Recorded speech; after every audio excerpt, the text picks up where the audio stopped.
Hi everyone, welcome back to the HUBient Talent channel. This is Stella Bella. Today I've got another finance video for you guys. Now I know that a lot of us probably in the last couple of years financially haven't been as stable as in the past because of the economy, the pandemic that's been going around. And I know a lot of people are maybe struggling or are just not as financially stable as before. So we are looking for ways to make more of an income, whether it's through promotions at work or a side hustle. But on top of that, I think because a lot of us have gotten used to working from home because of lockdowns and restrictions, we are less inclined to want to live the 9-to-5 lifestyle anymore. We don't really want to go into an office to do our job. We want to be able to have the freedom to work from home, but still earn the same or maybe even more than before. So we're kind of at a little bit of a crossroad or a dilemma here. Now, something that we can try to do to overcome it a little bit is maybe make a little bit of a side income, something that we can do from home in our spare time that maybe one day it can pick up and become a whole new career path for us. But in the meantime, it can provide us with a little bit of extra income and gives us a little bit of freedom to fit into our normal schedule.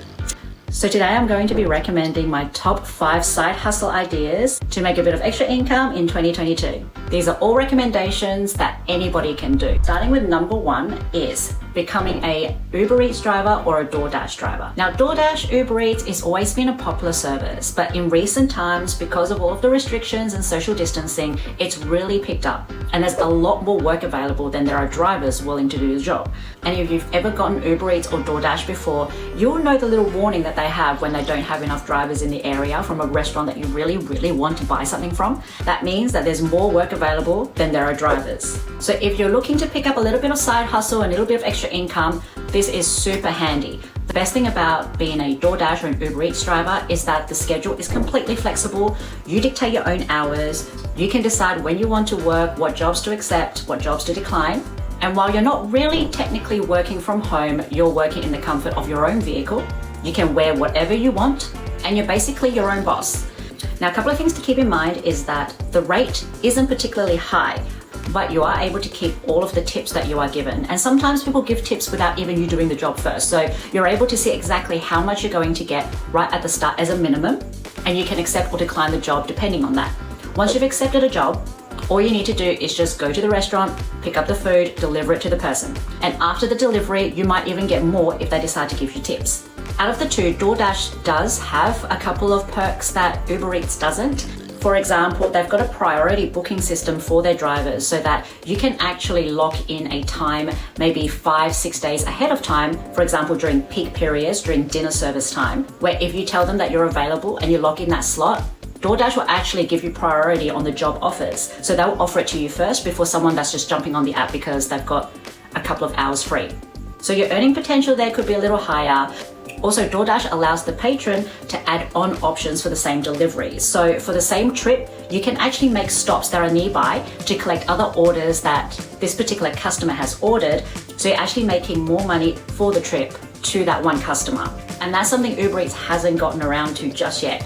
So it is a really handy side gig for you to do, especially if you find that you have a few spare moments at night where you just have nothing to do, other than you're just watching TV or not really doing anything productive anyway. Why not go for a drive, accept some jobs, make a little bit of extra income? Number 2, we have arbitrage. Arbitrage basically means buying a product from one market and selling it in another market for a higher price. This is the easiest and most direct way to make extra income, buying something for cheap and selling it for a profit. But you want to make sure that you are actually doing it in a smart way, not just buying any old thing. Do a little bit of research to see what actually sells. For example, Coles and Woolworths every Tuesday have a 50% off special on a lot of their beauty products. And beauty products, as we know, can be quite pricey. So if you buy at half price, you might be able to sell it on eBay for quite a decent markup. If you go to a place like Cash Converters, for example, they have a lot of secondhand products, things that other people don't want anymore, that can actually go for a higher price. But just do be careful with places like that because generally they get their products by buying it off somebody else. So they've already done their part of the arbitrage. So that means they've already put a markup on that product. So if you want to take it and then add your markup on top, sometimes it's not as profitable. So do your research first. Other really good places to check out will be secondhand stores. So places like Salvation Army, Good Sammy's, St. Vinny's, all of those places, they generally just take in anything that other people don't want, clean it, wash it, disinfect it, then just slap on a price and put it out just so they can make sale because it's for charity.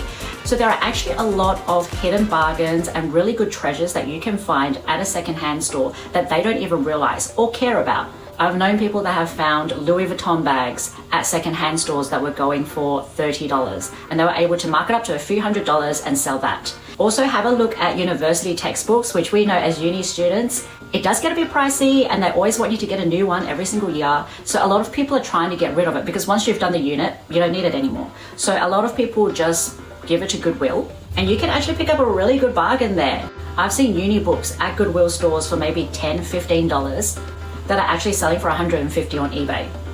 And speaking of eBay, a really good way to see how much an item is actually worth is to go on the eBay app and scan the barcode of that item, and eBay will automatically tell you what that item is selling for on their app. So you'll be able to check out what sort of competition you have and what the going price is as well before you decide if it's worth your while buying it. Number 3 is freelancing. If you've got a skill, there are a lot of websites that allows you to offer that skill to a global audience. For example, websites like Fiverr, Freelancer.com, Guru, Upwork. These are all places where you can actually market your services, your skills to a global audience, and they will contact you when there's a job that they feel you're suitable for. Now, it is quite a competitive market, so you do have to have examples of your work available, and you might have to start a little bit slowly to sort of gain traction and gain a good reputation. But once you start getting a handful of 4 to 5 star reviews, you'll start seeing the jobs come in more frequently because you've built that trust, and other people will see the work that you've done or the testimonials that are given to you, and they'll start contacting you for the work. And once you start getting more and more of a reputation, you'll be able to demand and dictate the price that you want as well. So you don't actually have to do the minimum asking amount that the website usually requires you to do. You're able to do extra add-ons onto the job to create more of an income for yourself. For example, on Fiverr, as the name suggests, the jobs are all $5 to start off with. And for the first few jobs, you might find that $5 is all you're going to make for work that might actually take you a little bit longer.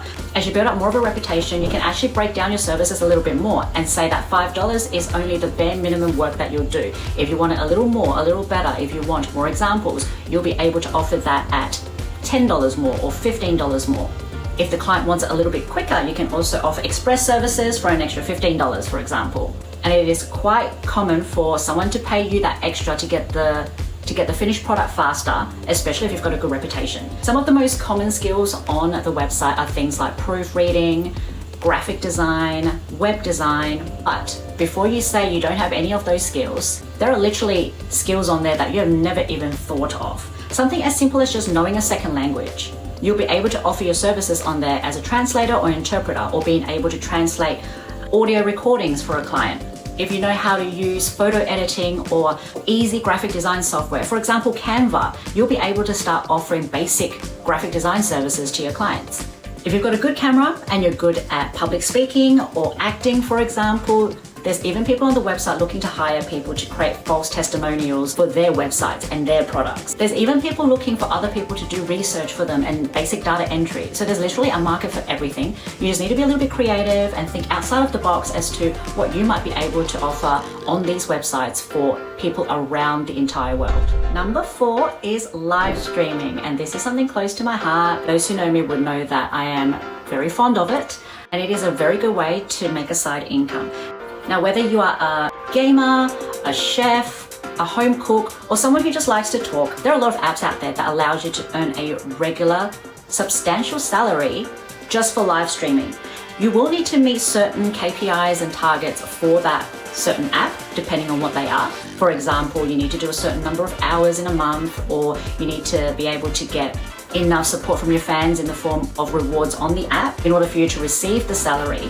But the salary can range from anywhere between maybe $300-400 a month USD to a few $1,000s, depending on how well you do. So these apps have a great potential for you to earn a pretty decent side income. Some of these apps include Bigo, Humu, UpLive, and Twitch, for example, is a little bit different. I'm not sure if they have the salary tier or those sort of offerings, but you do get financial rewards from your fans that you're able to keep. And I believe if you're a Twitch partner, you'll be able to get better incentives as well.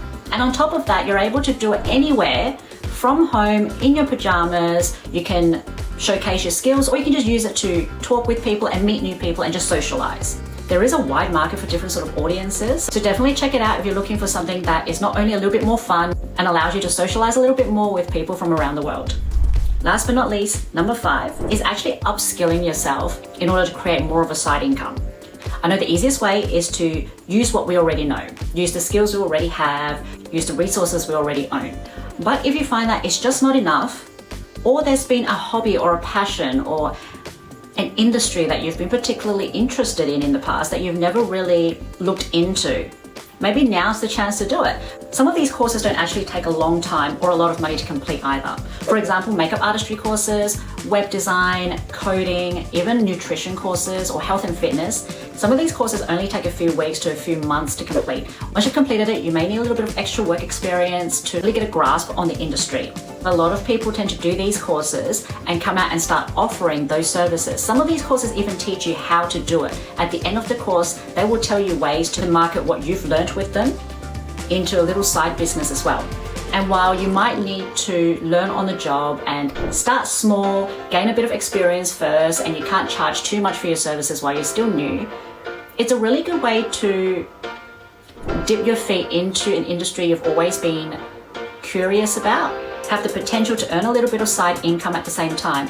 And who knows, it may be a side income now, but it could be a complete career change for you in the future if it all works out.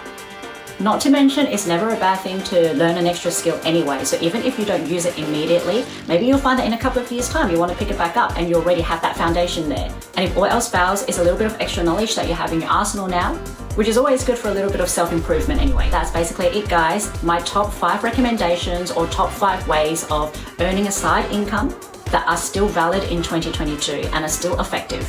If you have any questions at all or any comments on today's topic, please comment down below, and do make sure you're following us. Click like, subscribe, follow so that you stay updated on more of these awesome topics. And please follow me as well. My TikTok, Instagram and Facebook is stellabella.au. I'd love to hear from you, any comments, any questions or any suggestions as to what you'd like to hear from me in the future. And that is it from me today, guys. Thank you so much for listening, and I look forward to speaking with you next week. Bye.